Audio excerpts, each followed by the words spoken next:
You are listening to the Motherhood Unstressed podcast, and I'm your host, Liz Carlisle. Thank you so much for tuning in. I'm so glad that you're here, as always. And if this is the first time that you've ever tuned in, welcome. I'm honored that you found the show, and I'm not surprised because this week's episode is probably someone that you're very familiar with. I'm speaking with Amanda Knox.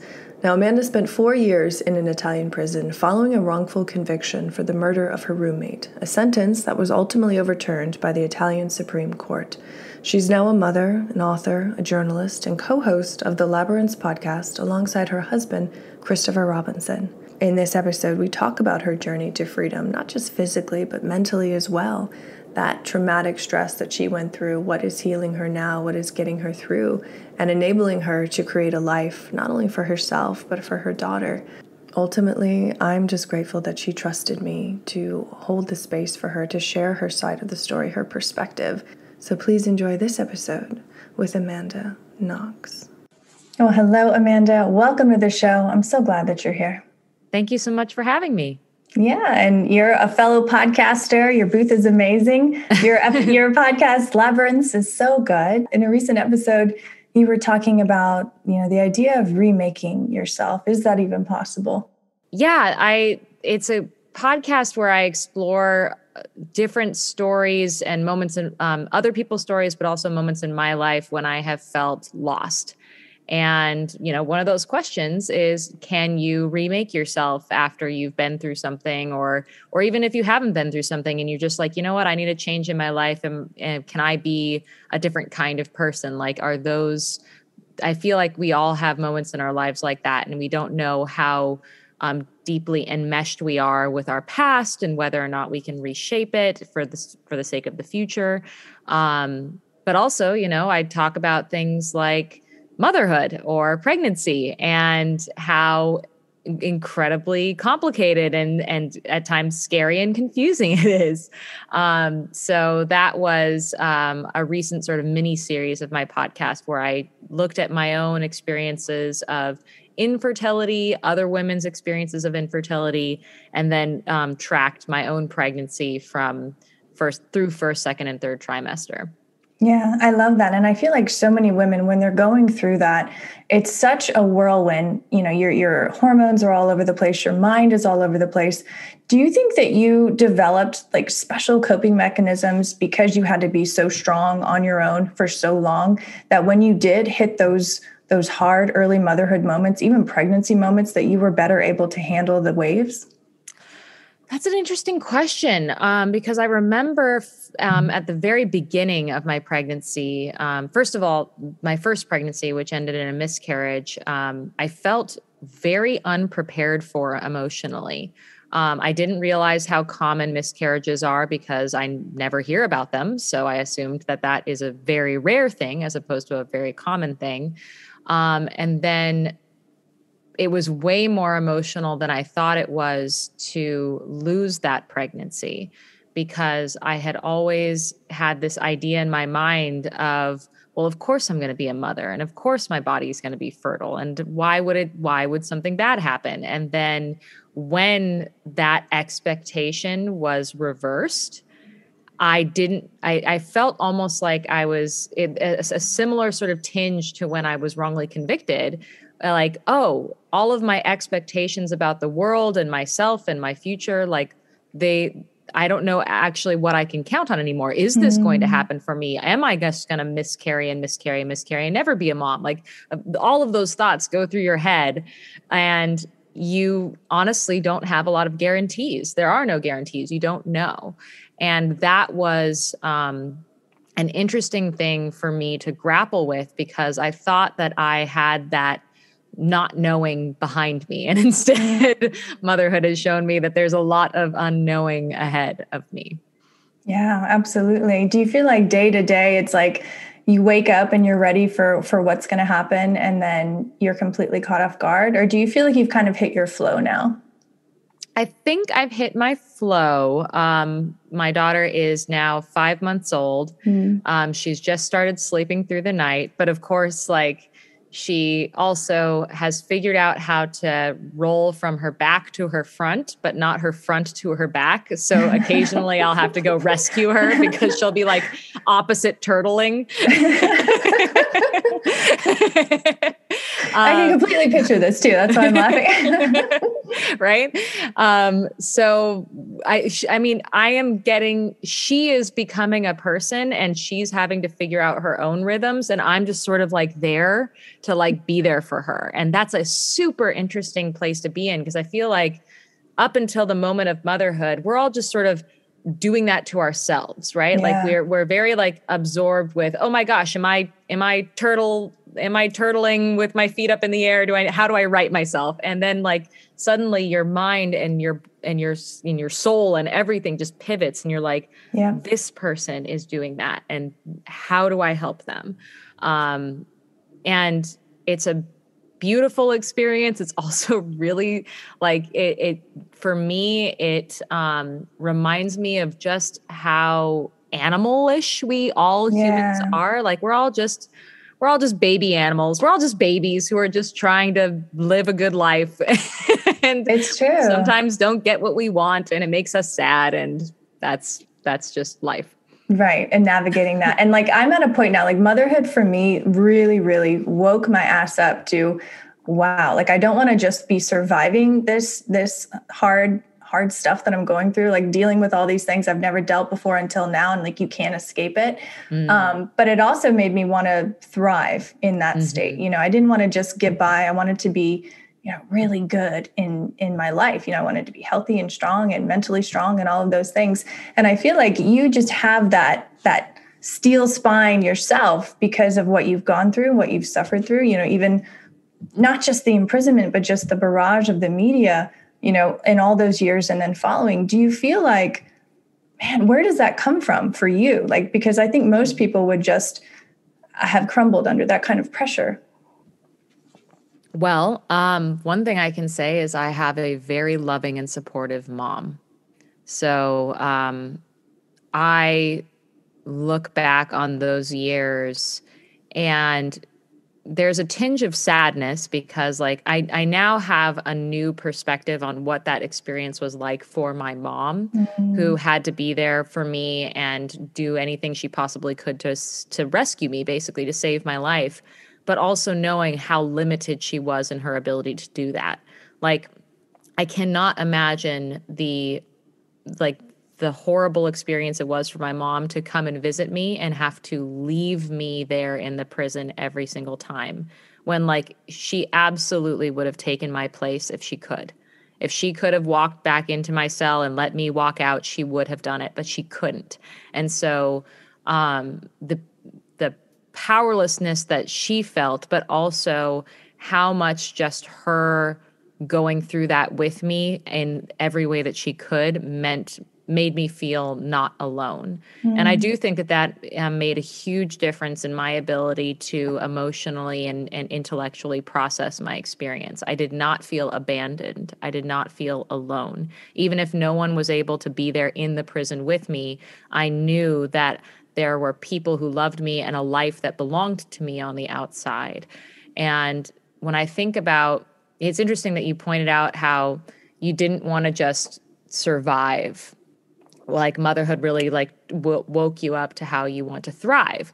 And I feel like that is a similar thing to the way I felt, because a little bit my experience going through this whole wrongful imprisonment and trials and prison, and then coming out into the world and people like constantly scrutinizing me and tabloids taking pictures of me. Like I've felt like I've just been surviving. Like I know a lot of people look at me and they think, wow, look at you thriving. And it's like, well, it doesn't feel like thriving to me, because I feel like I'm just surviving and adapting and reacting to a very hostile world in a lot of ways.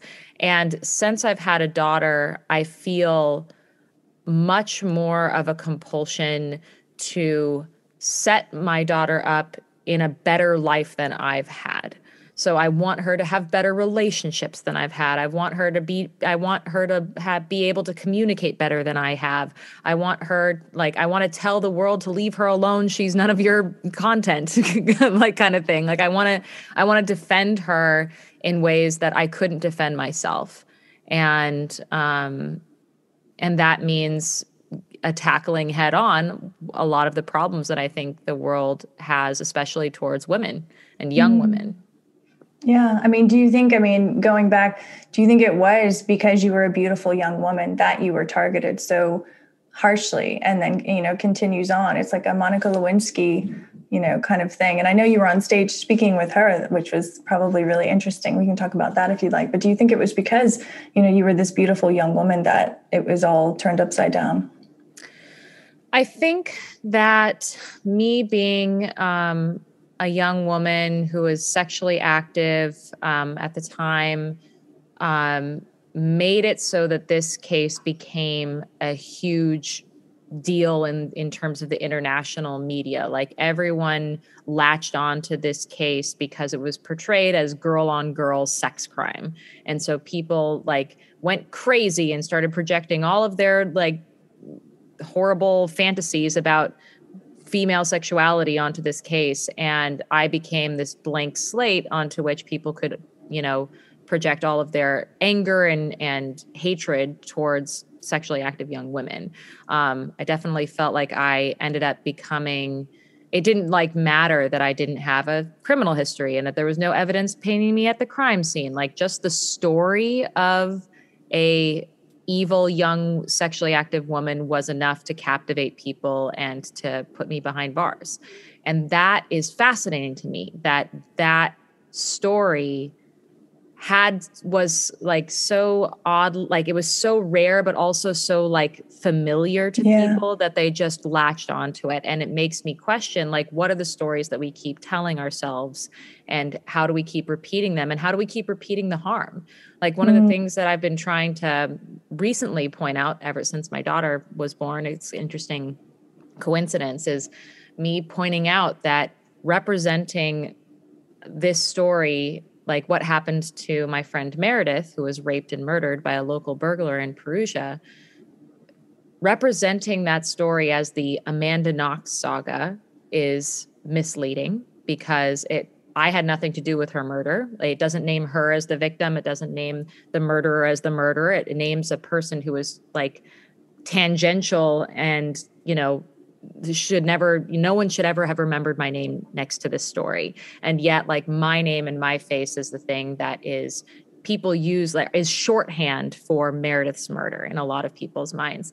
And that is deeply irresponsible. And it's also, it's interesting to me that this story about Meredith's murder is being told in fictionalized versions all the time. Like, there are TV shows and novels and movies that are made inspired by this story. And yet the inspired by part is, once again, this lie, this girl on girl crime. It's not what actually happened to her, which is what happens to a lot of young women, which is they're attacked by young men.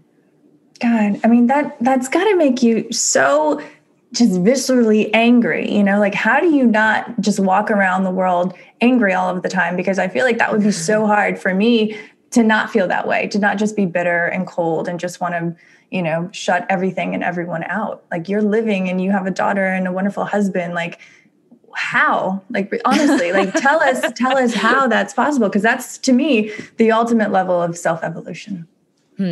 Well, I mean, when I was in prison, I lived alongside a lot of people who were guilty of crimes, but had also been victims of crimes beforehand, and also felt victimized by society. They had been neglected, abused, they were impoverished, they were addicted to drugs because of emotional stress issues. Like, these are women who are at the lowest rungs of society, who were dealing with the deepest hardships that no one should have to go through, had been dealing with that since they were children.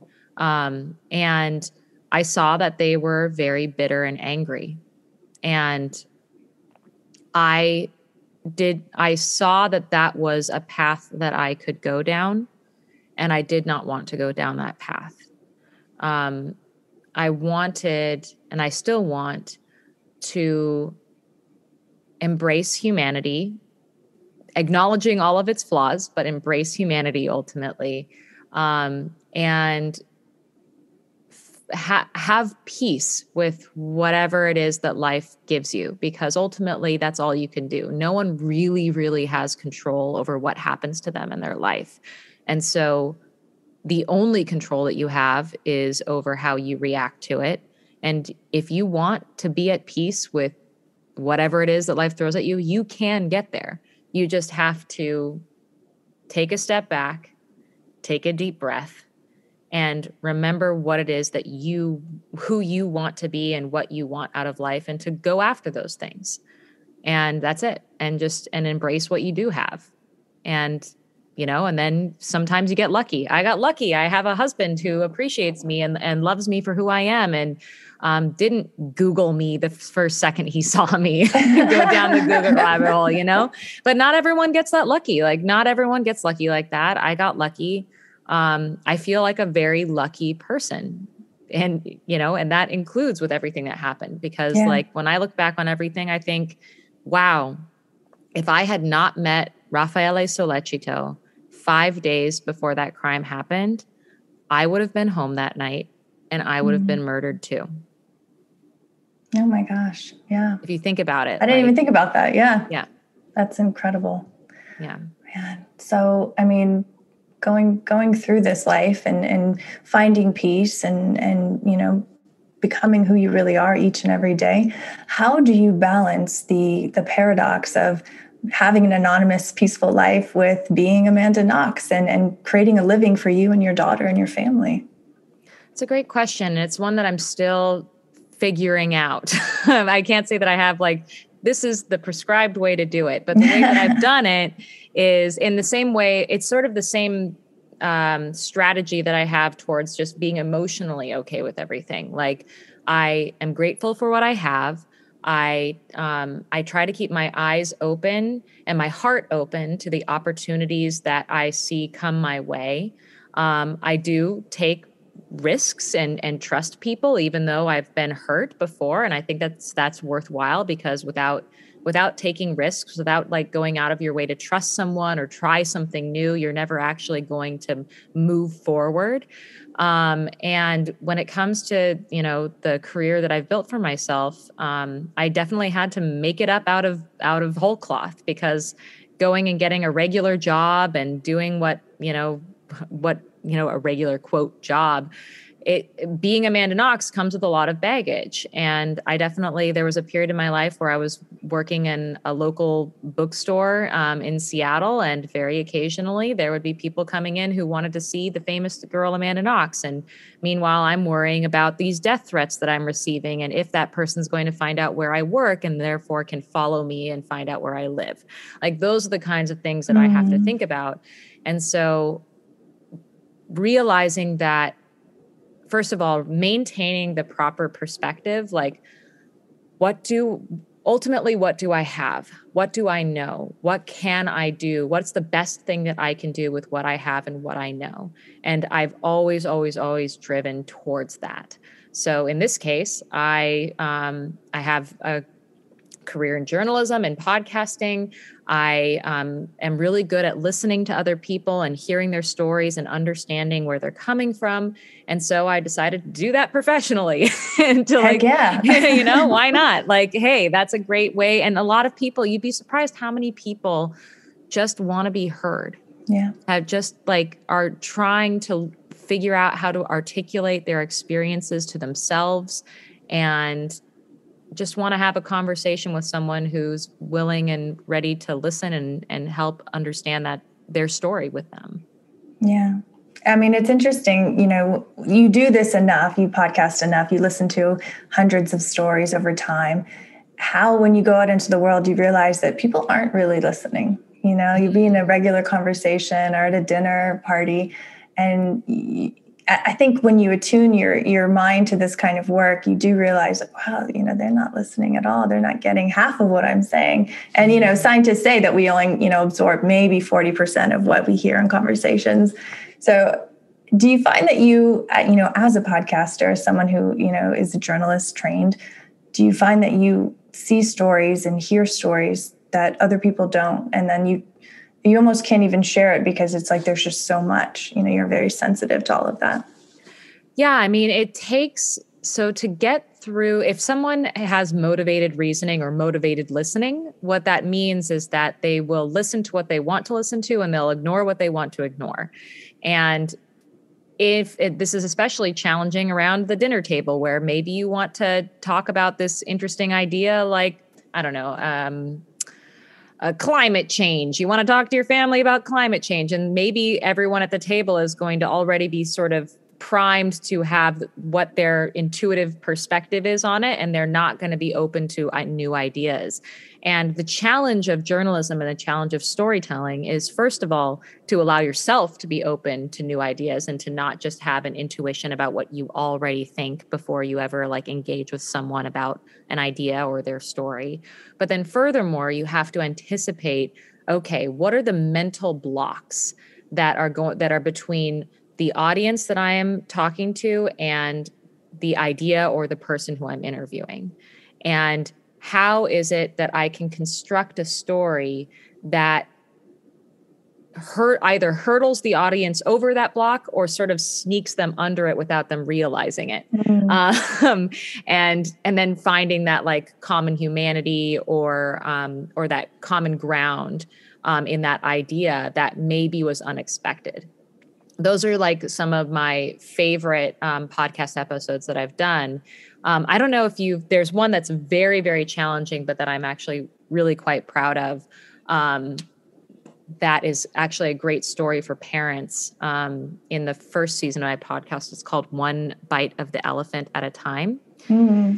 And it's the story of a family. It's a story of two parents, and their son is going to jail he was caught up in a crime. And they originally reached out to me privately because they, were these middle-class family who didn't really know what to do with their young, 20-year-old son who had been caught up in this thing. And now they needed support, figuring out how to support him through prison. But meanwhile, I sort of unravel what it was that this 20-year-old young man was accused of. And it is definitely challenging, especially for parents. But it's telling not really his story, but the story of his parents and how they are processing all of that. Yeah. And whether or not and how they're treated in their community as the parents of this young man. It's a fascinating story because I think that their sort of parenthood and their thinking about their own son is in a lot of ways doesn't really go acknowledged by our criminal justice system nor our society when it comes to these interesting cases. Yeah. Do you see a change happening in, the criminal world with cases like this, with more, people like you having a platform talking about the injustices, even, Kim Kardashian and Kanye West talking about these people who are wrongfully accused or have been in prison, for decades for something minuscule? I mean, do you think that there is a change happening? I do think that there is more of an open conversation about this than there was, say, even 10 years ago. Mm-hmm. Back when I was first, back in 2007, when I was first incarcerated in Italy, I don't remember ever hearing about the criminal justice system. I just assumed that bad people went to prison and everyone else didn't go to prison. And it was that simple. And of course, that's coming from a very privileged place. I never had to interact with the criminal justice system, so I didn't know how screwed up it was at times. And being thrust into this world against my will and unjustly in Italy allowed me to have a better perspective about what is happening here, especially since I've made connections within the innocence movement and other wrongfully convicted people here in the United States, and also rightfully convicted people who spend either way more time in prison than they ever should have, or who, like the three strikes law is just like stunning, like that we're putting in people in prison for stealing a can of coffee, like for their entire life. Like it's insane. So the number of things that I have, and one of the things that I think about when I think about my own journalism is, and when I've thought about myself, what is my role in this world where, the vast majority of other wrongfully convicted people who I've ever met are poor men. Mm-hmm.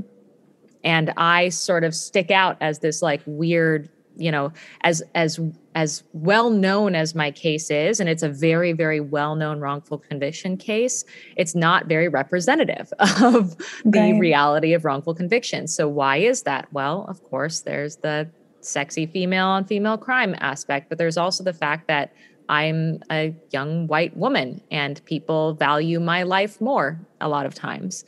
And so a lot of times what I think my role in this movement is to be the bridge, like to build bridges between communities where I'm all automatically sort of understood and valued as a human being, and build bridges towards those communities that tend to get overlooked.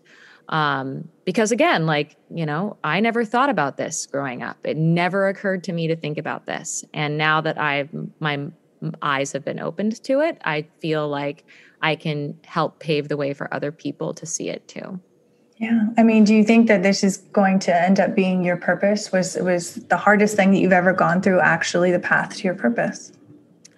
I mean, I think that that's true of a lot of people because, there's no rhyme or reason why bad things happen to people. And the way that you process that is often through meaning making, and you make meaning out of your own experiences. And then if that meaning is powerful and meaningful enough, you want to share that with people and you want to make a difference in other people's lives who are experiencing the same thing. And so I feel like I'm really grateful for the opportunity to connect with people on such an important issue.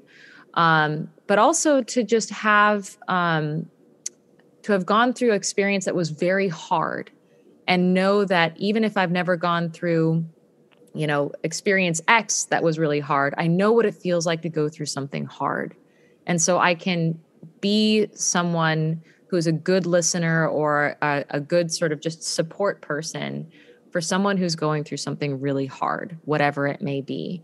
And I think that that's one of the most beautiful gifts that you can give anyone, is to just help them feel less alone when they're going through something hard.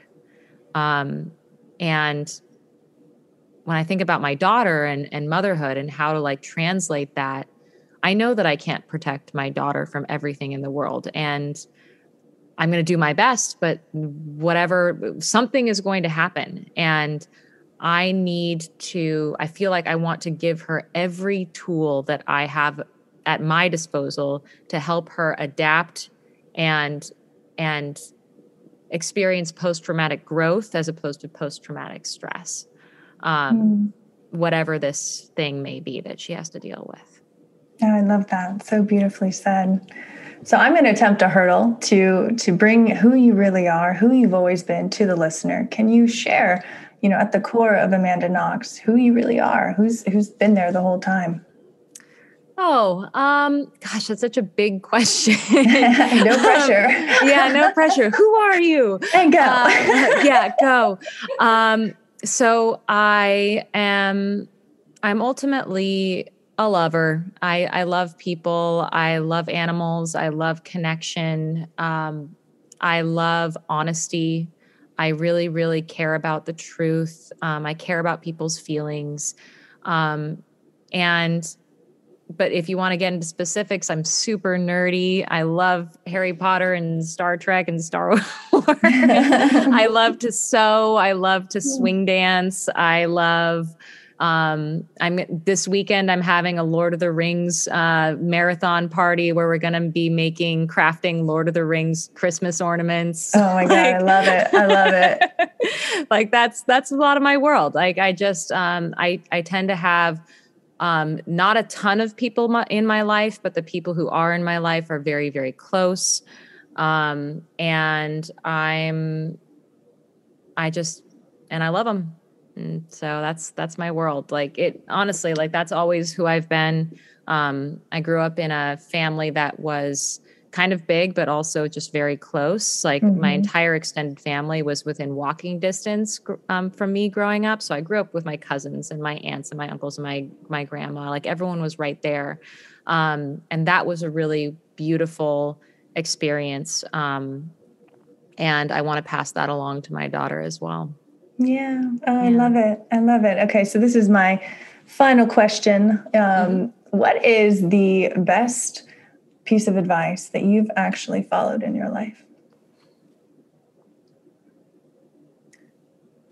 So, I remember this from my, like, it's not even really a piece of advice. It's just my mom, backtrack. I have this very, very vivid memory of playing in the backyard with the neighbor kids at my mom's house and going inside and asking my mom if we had some bread and peanut butter so that I could make peanut butter sandwiches for everyone. And my mom, I think I may have been 7 or 8. I was about as tall as the kitchen counter. That's what I remember, is I was about as tall as the kitchen counter. And my mom was helping me make the sandwiches, and she like sort of gave me a little pat on the back, like, good job, Amanda. Like, that was really thoughtful of you. And the words that I remember is that she said to me, of all the things that I could hope for you in the world, I hope that you're kind. And she was like, I think you are being kind right now. And I love you for that. And that always stuck with me because I've never regretted being kind. And like, even to people who didn't, quote, deserve it. Like, I've never, ever, ever regretted being kind. It's always, always, always been the right choice for me. And so I think that that's a piece of advice that I would pass on to other people, is like, you will never regret being kind. Yeah. And to your daughter as well. I mean, that's going to be instilled, I'm sure. I hope so. Yeah. Beautiful. Beautiful. So Amanda, what is next for you, and how can the listener follow your work online? That is a very great question. So I have a number of really cool things in the works, but for the ones that I can say is I'm obviously continuing my podcast. I have a great season coming up about psilocybin mushrooms and its potential for therapy for depression and post-traumatic growth and all of that kind of stuff. The first episode of that just came out this week, and so they'll be coming out weekly. You can find Labyrinths wherever you get your podcasts, or you can go to knoxrobinson.com. You can also follow our work and all of the extra Patreon perks if you go to patreon.com/knoxrobinson.